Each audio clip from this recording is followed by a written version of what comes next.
வணக்கம் மக்களே. தேர்தலுக்கு முன்பும் சரி பின்பும் சரி சாட்டை அண்ணா மீது பல தரப்பட்ட விமர்சனங்கள் குற்றச்சாட்டுகள் இருந்துகிட்டே தான் இருந்தது. இப்ப அது அதிகரிச்சிருக்கு. முந்தையாவது கட்சிக்கு வெளியில இருந்து விமர்சனங்கள் வச்சாங்க. இப்ப கட்சிக்குள்ளேயே அதிருப்தி இருக்கிறத பார்க்க முடியுது.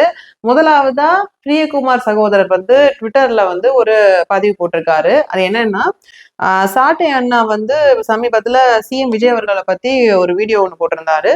அந்த வீடியோடைய தம்ப்நெயில எடுத்து வச்சுக்கிட்டு அவரு ஒரு பதிவு போட்டிருக்காருங்க. அதாவது, நாதகாவின் அதிகாரப்பூர்வ மாநில கொள்கை பரப்பு செயலாளர். இப்ப புரியுதா ஏன் இந்த கொள்கை பரப்பு செயலாளரோட சப்ஸ்கிரைபர்ஸ் அளவுக்கு கூட நாதாவுக்கு ஓட்டு வரலன்னு அப்படின்ற மாதிரி போட்டிருக்காரு. அதாவது தொடர்ந்து விஜய் அவர்களை அடிச்சிட்டதுனாலதான் அவரு சிஎம் ஆயிட்டாரு. நீங்க டெபாசிட்டே இழந்துட்டீங்க. அவருக்கு, அதாவது சாட்டை அண்ணாக்கு இப்போ 20 லட்சத்துக்கு மேல சப்ஸ்கிரைபர்ஸ் இருக்காங்க. அந்த அளவுக்கு கூட இந்த தடவை நீங்க வாக்கு வாங்கலையே அப்படின்றத இன்டைரக்டா பாயிண்ட் அவுட் பண்ணி பேசியிருக்காரு.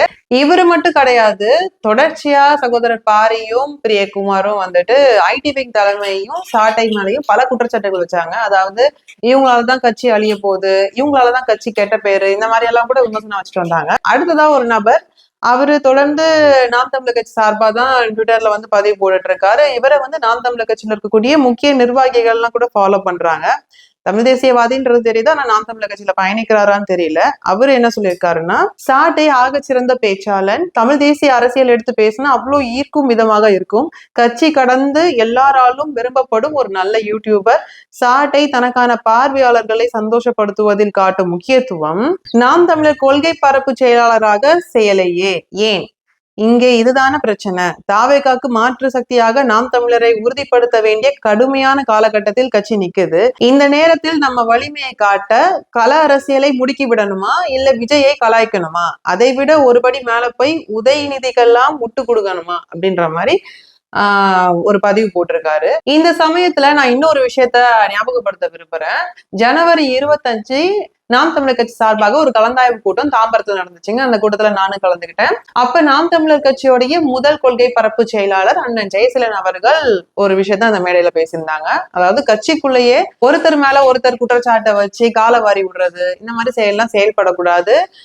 கட்சியில நம்ம எல்லாருமே ஒற்றுமையா செயல்பட்டாதான் இந்த மண்ணில் ஒரு நல்ல அரசியல் நிலைநாட்ட முடியும். இது மட்டும் இல்ல, மேடைகள்ல பேசும்போது தனி மனித தாக்குதல் பண்ணி அநாகரிகமா பேசக்கூடாது அப்படின்ற கருத்துக்கள்லாம் பதிவு பண்ணியிருந்தாரு. அது உங்களுக்காக. அன்றிலிருந்து இன்று வரை தடுமாறாமல் என்னுடைய தாய்க்குழி அண்ணன் சீமானோடு நான் பயணிப்பதில் பெருமை அடைகின்றேன், பெருமிதம் கொள்கின்றேன்.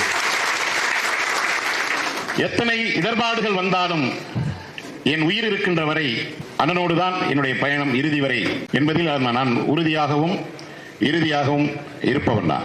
போட்டு கொடுக்கிறத விடுங்க, புரணி பேசுறத விடுங்க, ஒற்றுமையாக இருந்து அடுத்த இடத்திற்கு கட்சியை நாம் நகர்த்தி செல்லணும்.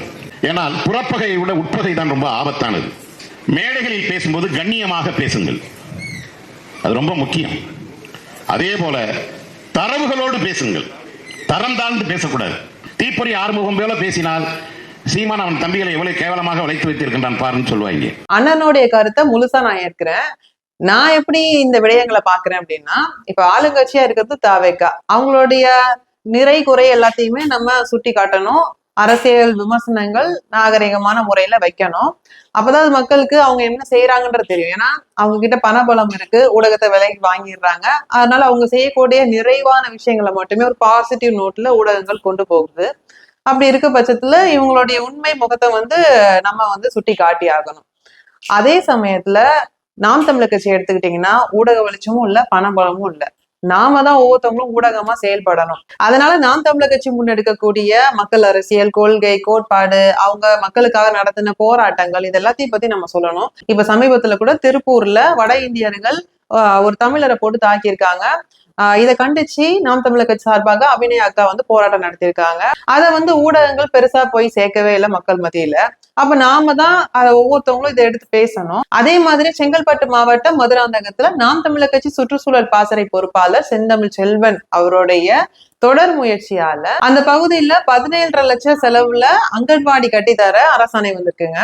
இது ஒரு சிறந்த முயற்சி. என்னுடைய சேனல் மூலமா செந்தமிழ் செல்வன் அவர்களுக்கு நன்றியும் வாழ்த்துக்களும். இது போன்ற நாம் தமிழர் கட்சி முன்னெடுக்கக்கூடிய எந்த அரசியலையுமே ஊடகம் காட்டுறது கிடையாது.